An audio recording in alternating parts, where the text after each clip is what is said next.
Amém. Continuamos hoje, então. Deixa eu só abrir aqui e me arrumar, gente, que senão eu me perco. A gente continua, então, hoje falando sobre Romanos. Então, a gente inicia hoje o capítulo 9 de Romanos. A gente fechou na semana passada a parte do capítulo 8.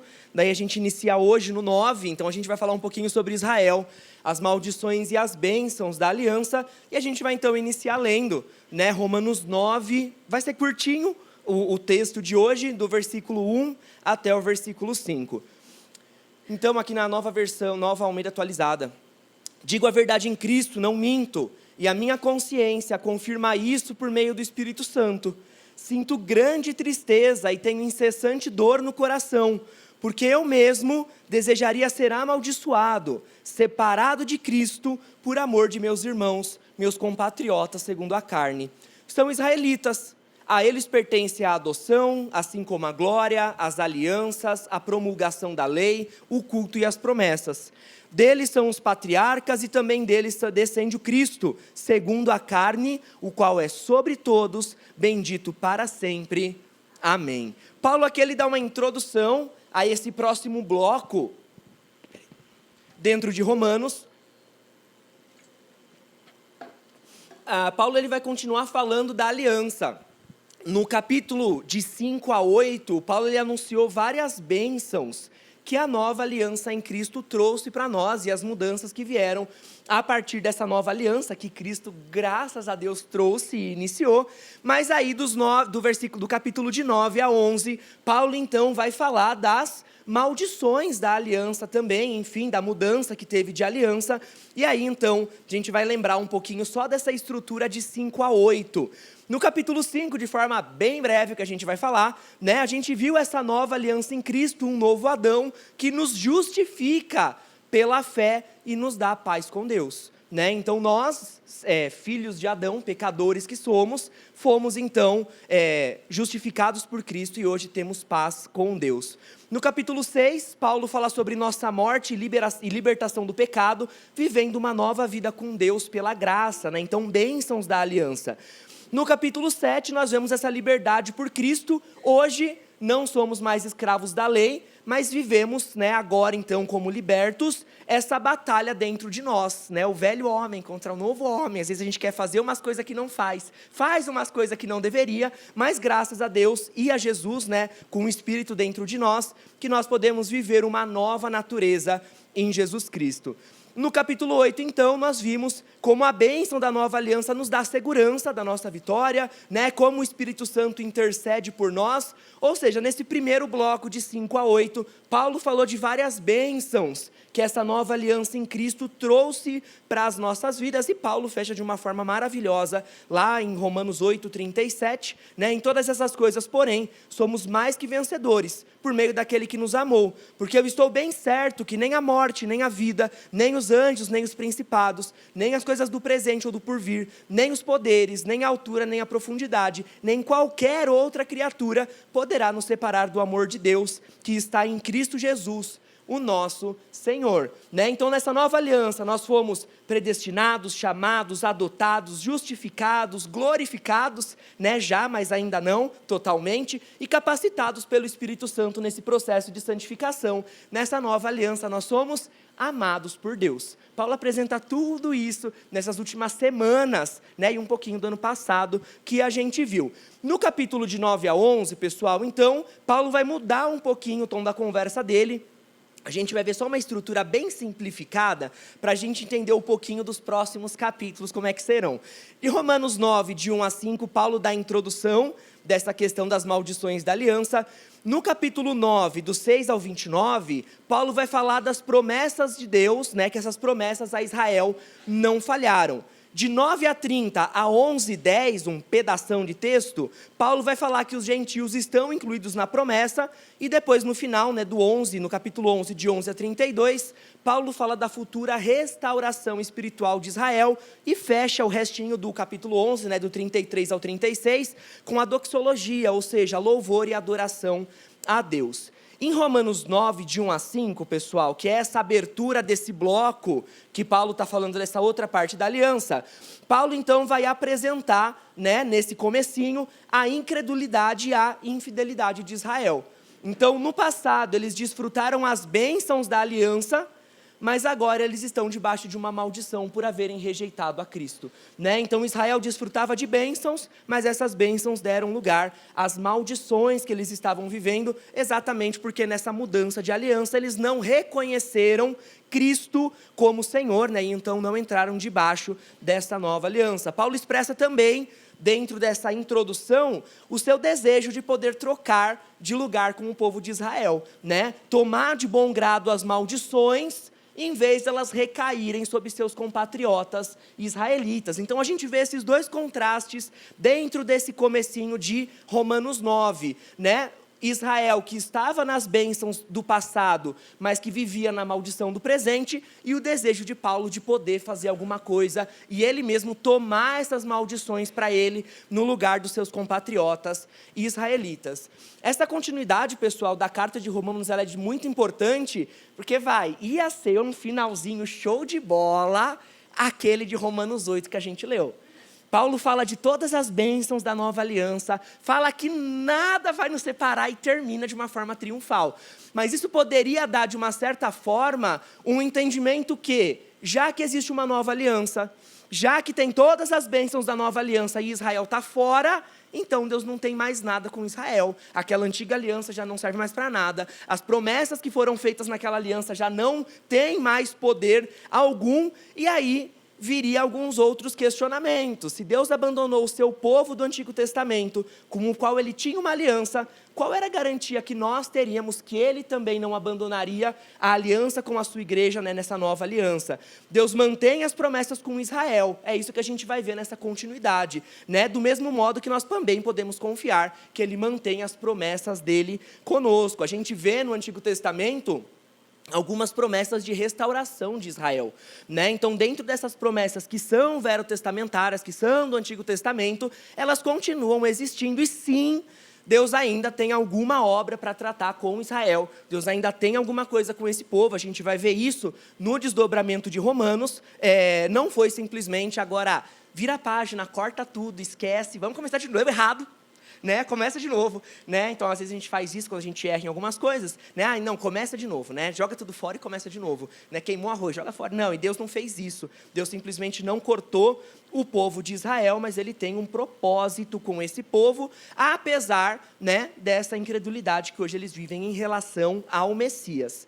Quando a gente vê a estrutura do texto, pessoal, essa própria estrutura de Romanos 9, de 1 a 5, mostra essa questão. A gente vai ler de novo do versículo 1 até o versículo 3. Digo a verdade em Cristo e não minto, e a minha consciência confirma isso por meio do Espírito Santo. Sinto grande tristeza e tenho incessante dor no coração, porque eu mesmo desejaria ser amaldiçoado, separado de Cristo, por amor de meus irmãos, meus compatriotas, segundo a carne. Mostra exatamente as maldições presentes que Israel vivia, né? Uma vez que eles não reconheceram Cristo, eles agora vivem debaixo dessa condenação. E aí, a partir do versículo 4 e o 5, né, são israelitas, a eles pertence a adoção, a glória, assim como as alianças, a promulgação da lei, o culto e as promessas. Deles são os patriarcas e também deles descende o Cristo, segundo a carne, o qual é sobre todos, Deus bendito para sempre. Ou seja, as bênçãos passadas que Israel viveu por estar debaixo da antiga aliança em Cristo, né? Todas essas questões que a gente vai ver mais detalhadamente cada uma delas. Para a gente entender, pessoal, bem essa passagem, esse comecinho de Romanos 9, Paulo ele usa dois termos interessantes. Um deles é amaldiçoado. Quem talvez acompanhou a leitura aí na Bíblia de vocês, talvez algumas traduções vai estar escrito o famoso anátema. Paulo desejava ser anátema, desejava ser amaldiçoado. No original, pessoal, quando a gente volta para esse texto, né, lá no hebraico, do qual foi traduzido também o grego, né, ele sempre indicava algo que era consagrado a Deus para ser destruído. Dentro do contexto do Antigo Testamento, isso acontecia muito em relação a ídolos, né? Onde tinha uma quebra de aliança e depois aquilo era consagrado para destruição. Acã, a gente vai falar um pouquinho de Acã, e também a Jerusalém e toda a idolatria que Jerusalém viveu e resultou no exílio dela para a Babilônia. Todos esses termos, pessoal, os ídolos, Acã, Jerusalém idólatra indo para exílio, tudo isso indica uma aliança e uma quebra dessa aliança. Quando a gente olha ídolo, ídolo nada mais é do que uma quebra direta da aliança com Deus. No lugar da gente adorar a Deus, a gente vai lá e adora qualquer outra coisa física. A gente adora criticar os nossos católicos, né? Porque eles adoram imagem. Mas muitas das vezes a idolatria está dentro do nosso coração. Quando a gente quebra uma aliança com Deus, porque a gente coloca alguma coisa no lugar de Deus. Seja dinheiro, seja uma questão de status de trabalho, seja alguém da tua família, seja, enfim, qualquer outra questão, é uma quebra de aliança com Deus. O próprio Acã, né, tinha uma aliança.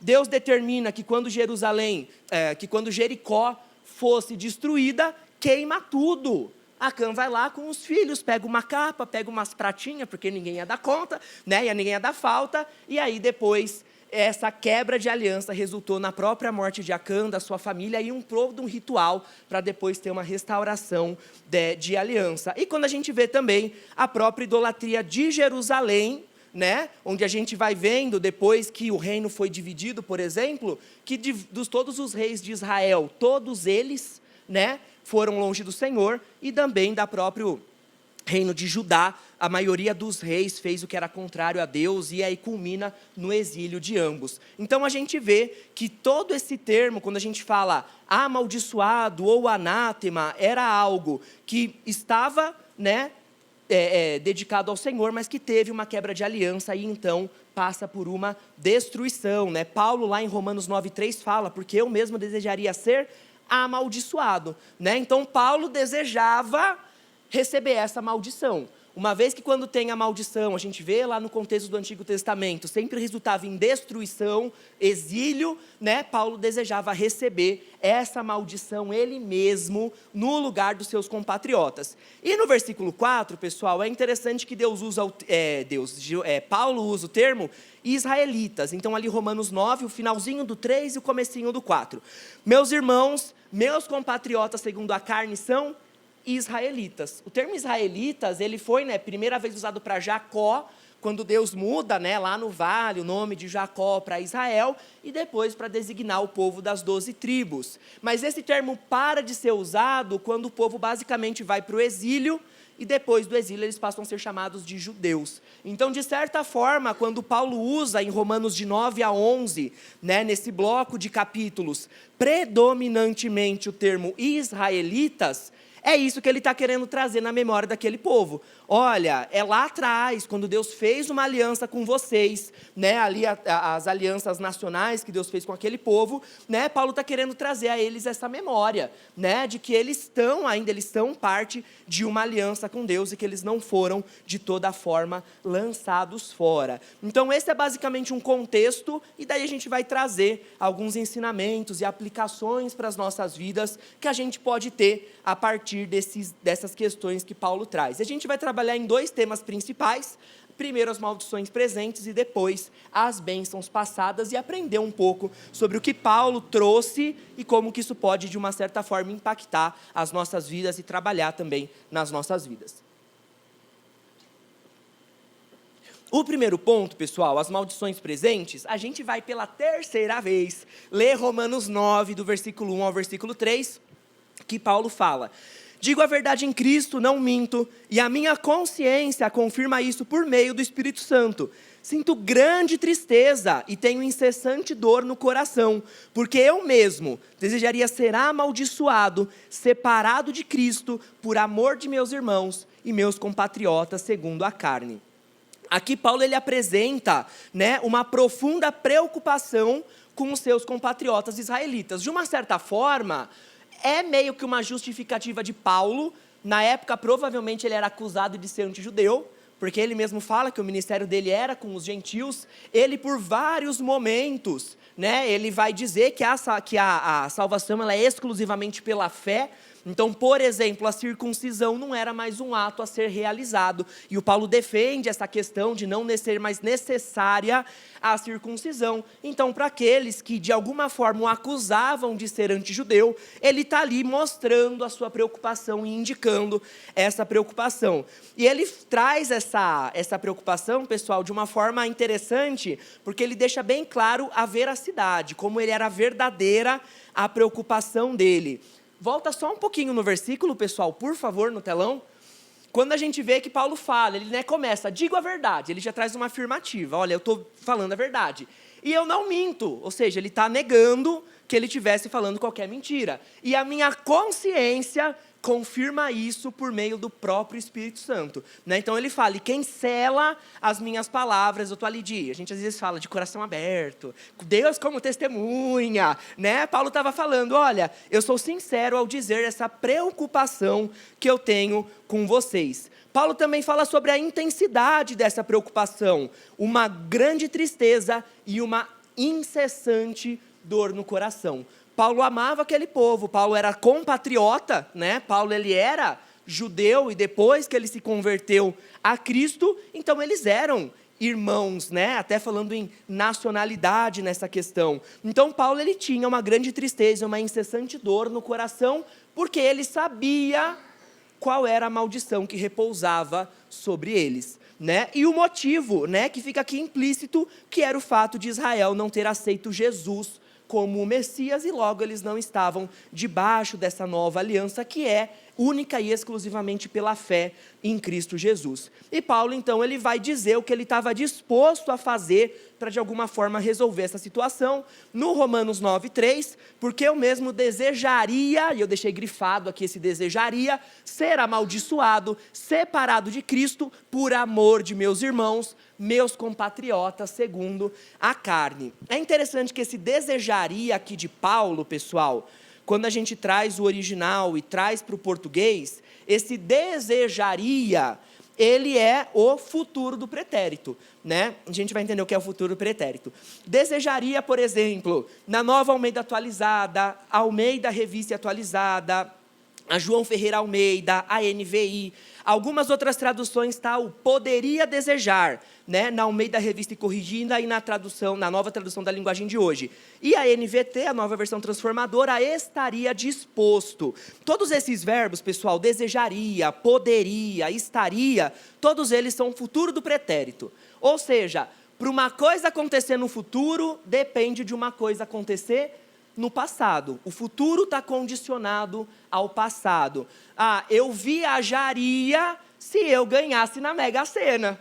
Não ganhei na Mega Sena, não viajarei, porque o futuro está condicionado ao passado. Não, eu viajarei. Independente da Mega Sena, vou fazer minha mala e vou viajar. Paulo aqui, ele usa o futuro do pretérito, porque ele sabia que para ele poder se colocar no lugar dos irmãos dele e receber a maldição que estava prevista para aquele povo, uma coisa no passado teria que ter acontecido que não aconteceu.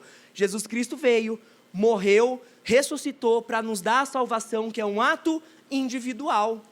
Eu não salvo vocês, o pastor ali, por mais que ele ore por nós, o pastor não vai salvar ninguém, né? O Papa não vai salvar ninguém, porque a salvação ela é um ato individual. A gente até vai orar uns pelos outros, mas em último caso, a salvação é individual. Então Paulo desejaria se colocar no lugar dos irmãos dele, ainda que ele quisesse. O fato de Cristo ter morrido por nós e a salvação ser uma escolha pessoal e individual impossibilitava que esse desejo de Paulo pudesse ser verdadeiro, mas ainda assim ele expressa esse desejo. Desejo, pessoal, que é muito parecidinho com o desejo de Moisés no Antigo Testamento, Êxodo 32:32. Agora, pois, perdoa-lhe o pecado, ou se não, peço-te que me risques do livro que escrevestes.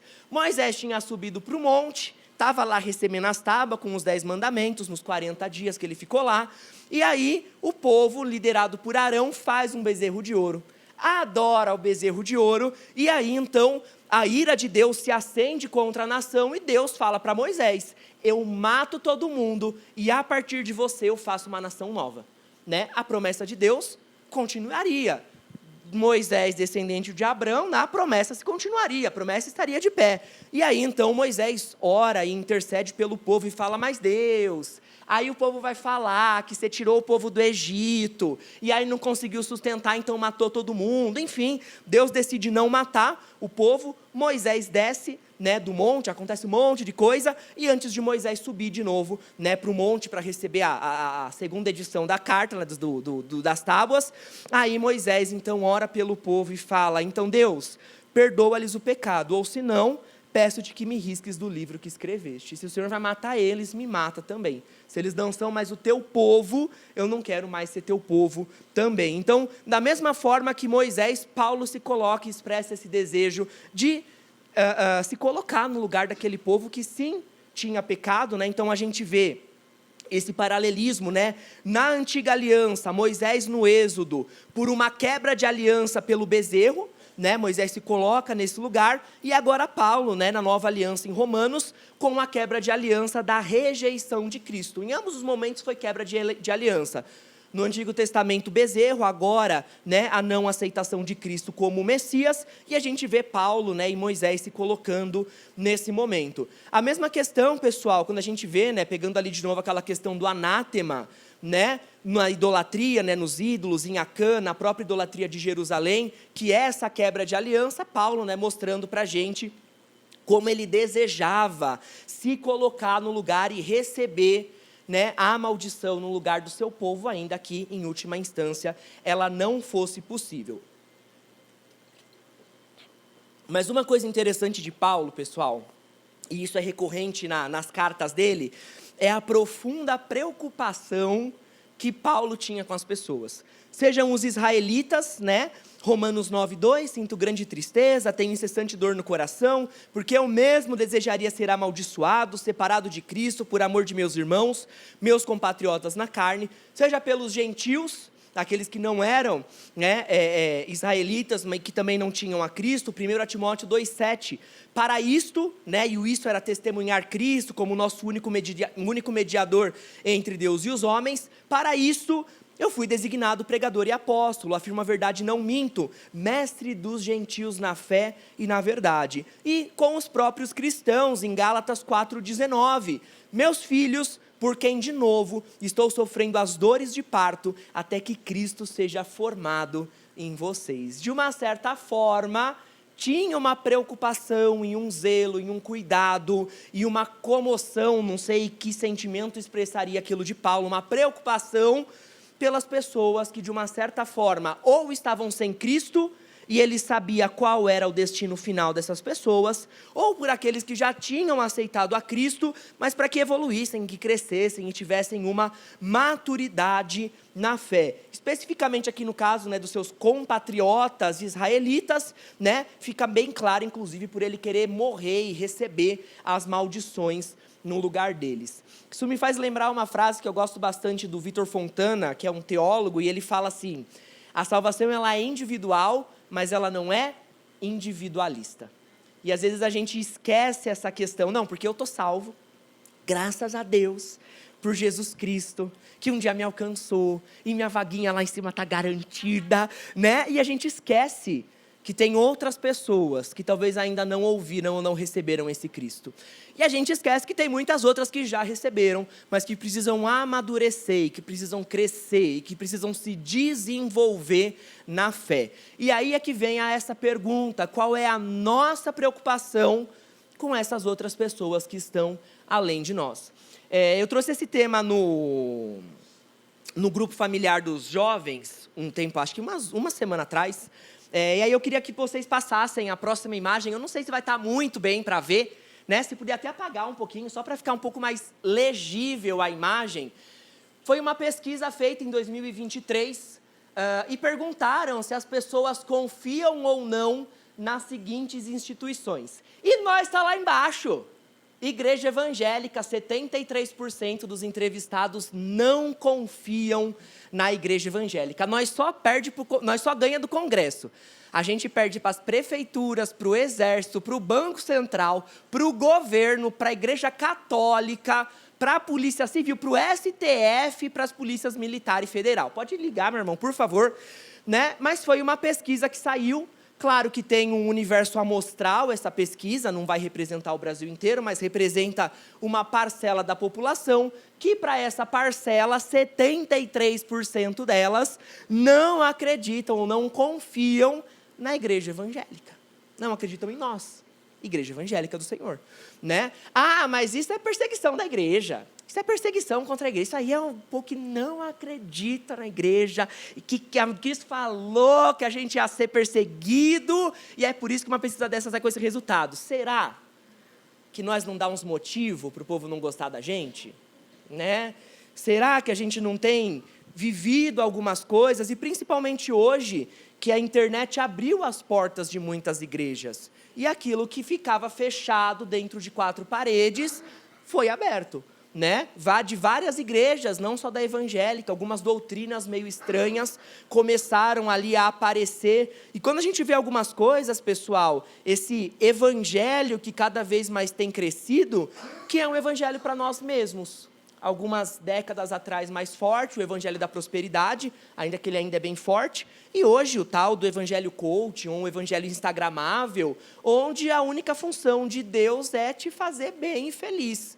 Né? Geralmente são excelentes igrejas em infraestrutura, com um som muito bom, uma luz toda escura e uma musiquinha. Agora teria uma musiquinha aqui de fundo, para deixar vocês mais sentimentais a palavra que eu estou trazendo, né? E onde vai falar que Deus quer nos abençoar e que o objetivo fim do evangelho é a nossa bênção. Né? A própria secularização, hoje cada vez mais as igrejas vivendo com base de imagem, o que importa é a nossa imagem dentro da rede social. Aí são igrejas com espaço VIP, são igrejas com dress code, né? Qual é a roupa que o louvor estará? Porque tá todo mundo na mesma palheta de cores, né? Tem igrejas com dress code, todo mundo na mesma palheta. E aí tem ministério de se vestir, que aí as pessoas que geralmente têm ali alguma ou formação ou bom conhecimento de moda, vai ajudar. E me ajudariam o pastor, ajudariam o Jair e a Fabi, ajudariam o Ministério de Louvor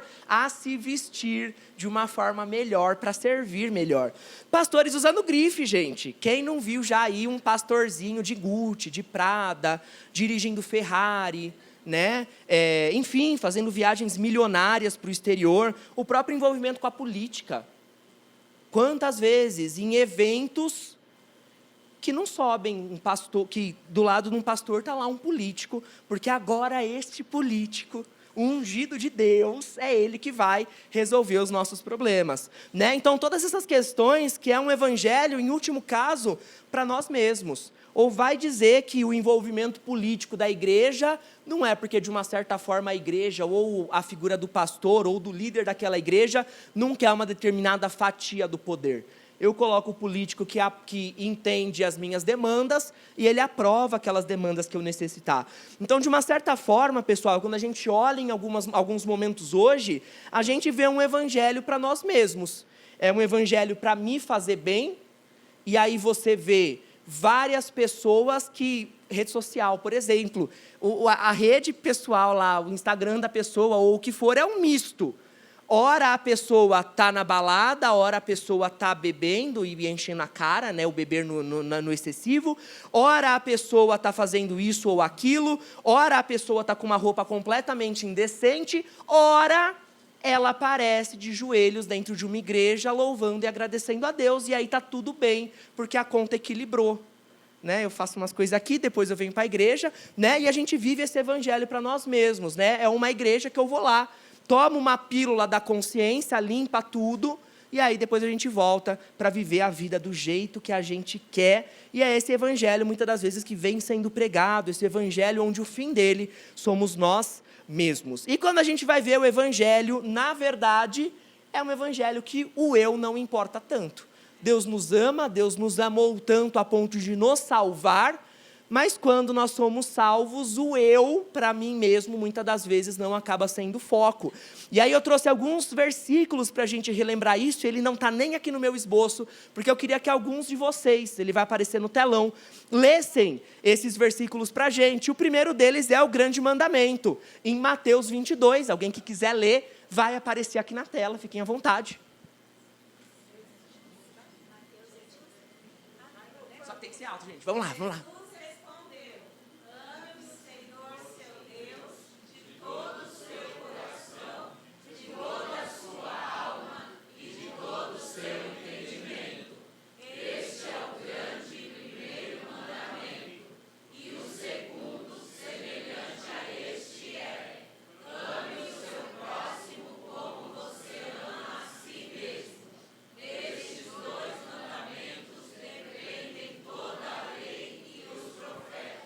Sabe o que é engraçado nessa ordem? Não tem mandamento para a gente amar nós mesmos. Às vezes o pessoal adora. Não, porque para primeiro você amar seu próximo, você tem que aprender a amar você mesmo. Gente, a gente já se ama. A gente é egoísta por natureza. A gente é mesquinho por natureza. A gente busca o nosso bem por natureza. Mas a ordem é, ame o seu próximo como a você mesmo. É um mandamento que está lá, junto com o mandamento de ame o Senhor, o seu Deus, de todo o seu coração, sua alma e entendimento. E, em segundo lugar, ame o seu próximo, assim como você ama você mesmo. Na sequência, a gente tem a nossa grande comissão, em Mateus 28, e já que o coro deu super certo, a gente faz de novo. Mateus 28, 19, pessoal. Portanto...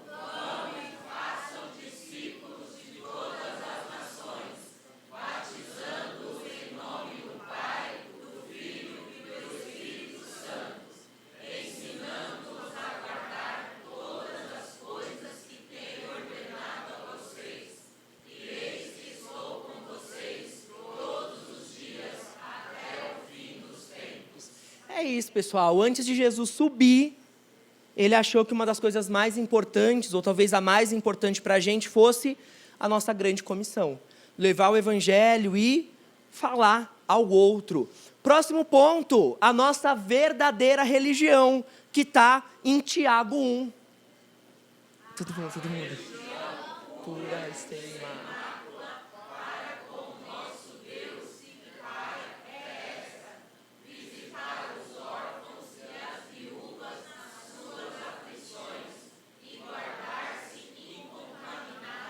No mundo. E essa é a verdadeira religião. Às vezes a gente acha que a verdadeira religião é vir aqui todo domingo e congregar num culto, e isso faz parte.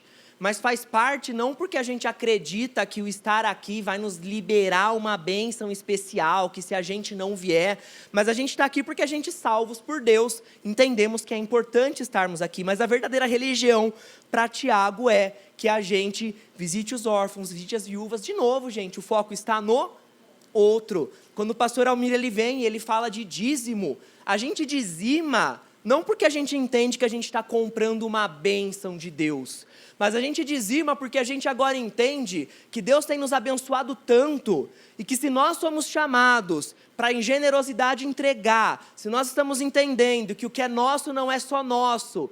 O pastor Zé Bruno da banda Resgate, ele fala esse ponto, a gente não ora o meu pão, a gente ora o nosso pão, porque agora o pão que Deus dá não é mais meu, o pão é nosso. E quando a gente entende a verdadeira religião, que é cuidar dos necessitados, das viúvas e dos órfãos, o pão já não é mais meu, dizimar já não é mais uma carga, já não é mais uma dificuldade. E talvez a gente até se pergunte, do que Deus tem me abençoado, será que é só 10% mesmo, que em generosidade eu poderia entregar? Porque a gente entende que o pão não é mais só nosso. E, para a gente fechar esse bloco de versículos, a nossa verdadeira fé em 1 Timóteo, no capítulo 5, a partir do versículo 8.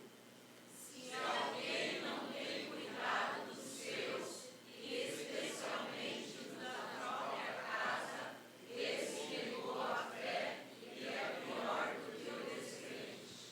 Gente, é fato que a nossa salvação ela é exclusivamente pelo quê?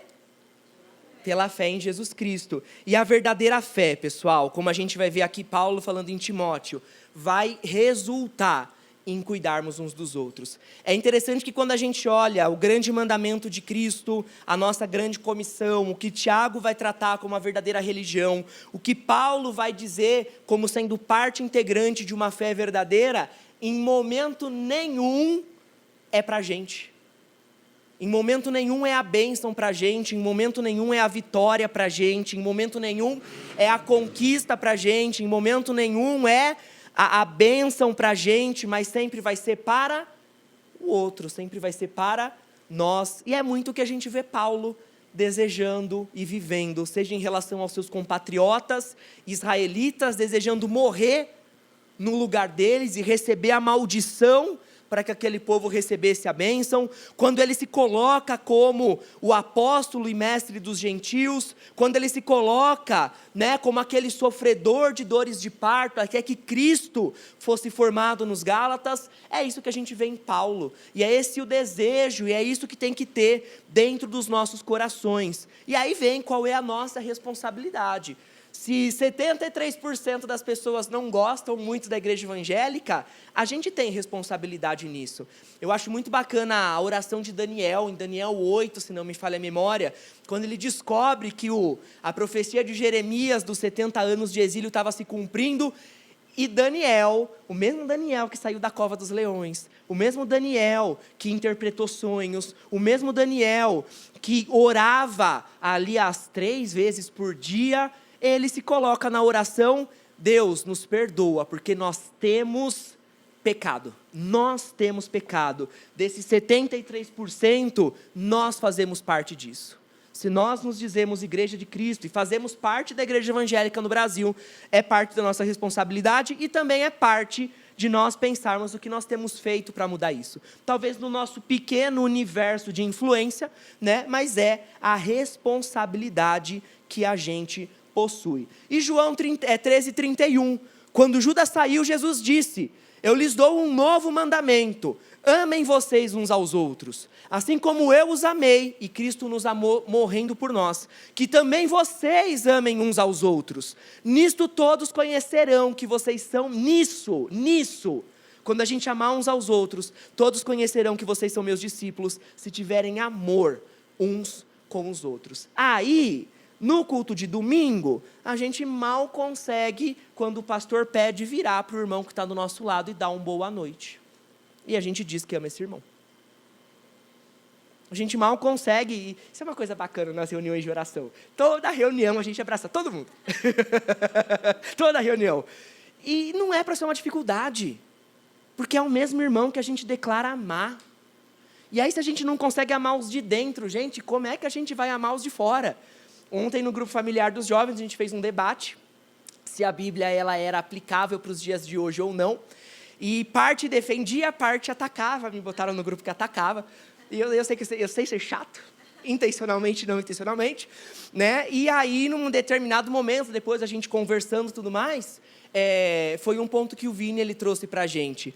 Muitas das vezes a gente vai ser confrontado quanto à nossa fé, a gente vai ser confrontado quanto às escrituras, pessoas vão falar que não acreditam, mas o quanto que a gente continuaria amando essas pessoas.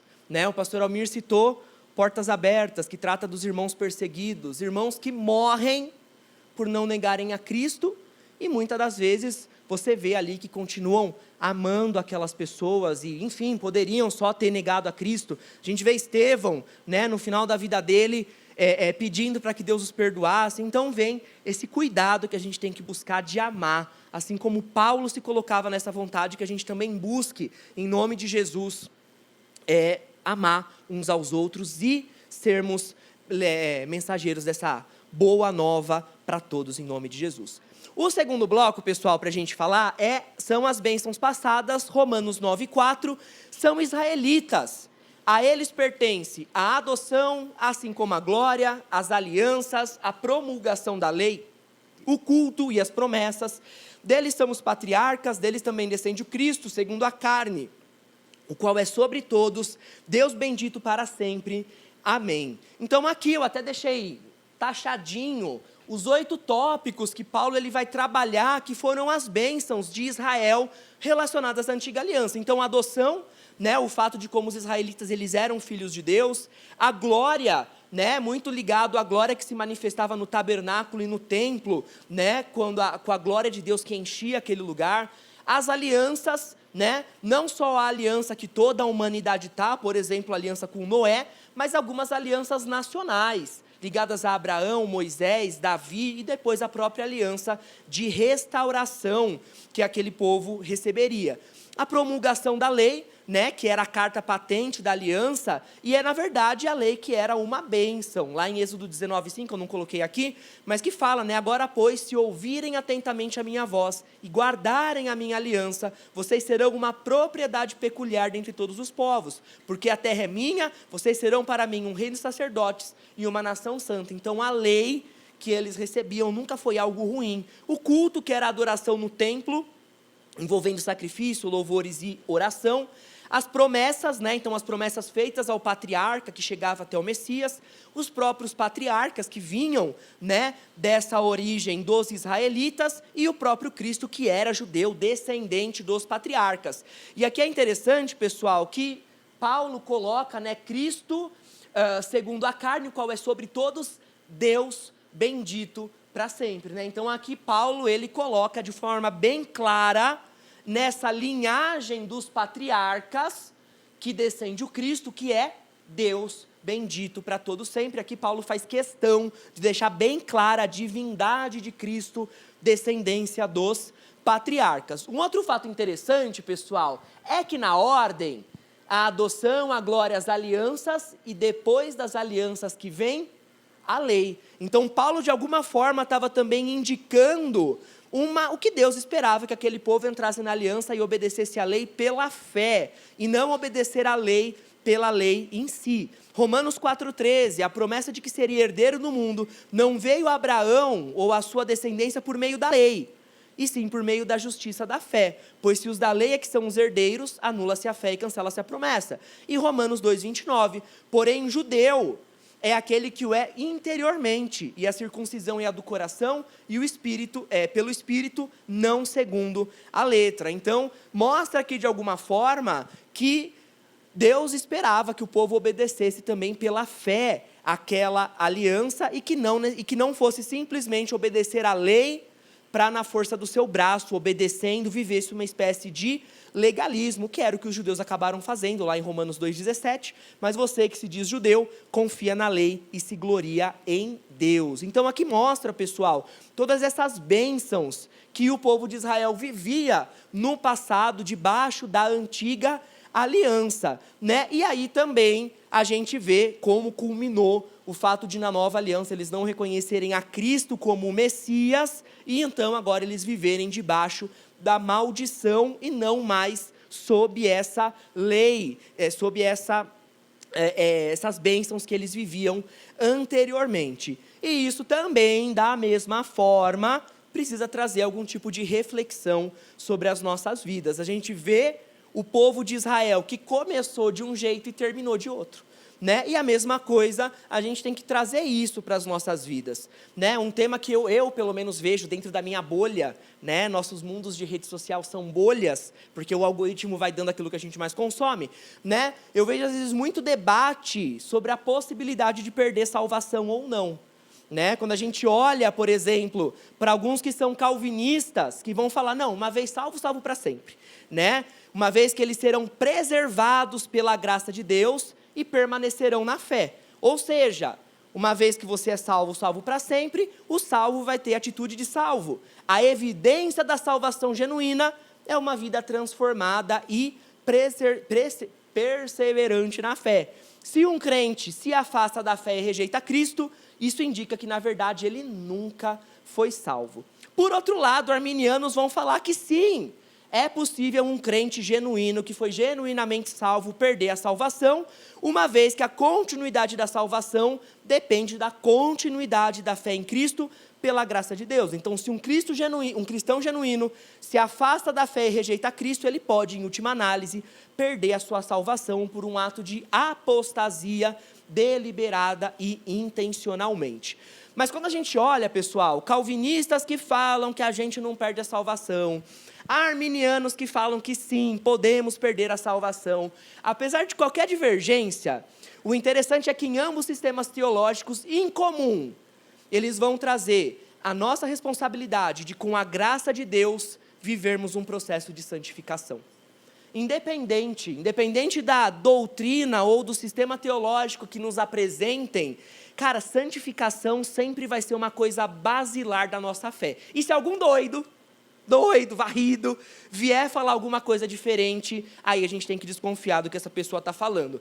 Quando a gente vai em Levítico 19:1, lá no Antigo Testamento, lei, o Senhor disse a Moisés: fale a toda a congregação dos filhos de Israel e diga-lhes: sejam santos, porque eu, o Senhor, o Deus de vocês, sou santo.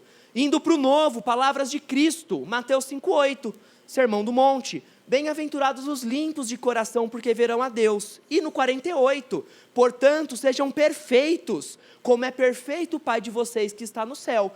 E doutrina dos apóstolos, 1 de Pedro 1,15, confirmando Levítico: pelo contrário, assim como é santo aquele que os chamou, sejam santos vocês também em tudo que fizerem, porque está escrito: sejam santos, porque eu sou santo. Então o que a gente vê, pessoal, é que na palavra existe um chamado claro para a nossa vida de santidade. Quando a gente vê, por exemplo, tudo que Israel estava vivendo, eles começaram debaixo de uma aliança, mas não reconheceram Cristo, e agora aquelas bênçãos não estavam mais sobre eles.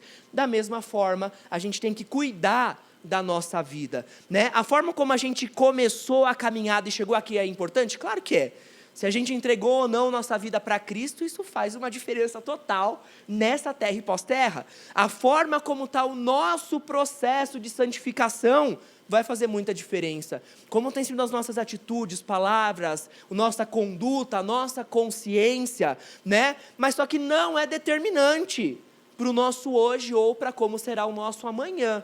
Seja porque alguns vão dizer que é porque você nunca foi salvo, seja porque outros vão dizer é porque você perdeu a salvação. Mas de uma certa forma, pessoal, o chamado para as nossas vidas é Lucas 9:23. Jesus dizia a todos: se alguém quer vir após mim, negue a si mesmo e dia a dia tome a sua cruz e siga-me. E João 14:21, aquele que tem os meus mandamentos, palavra de Cristo, que tem os meus mandamentos e os guarda, esse é o que me ama.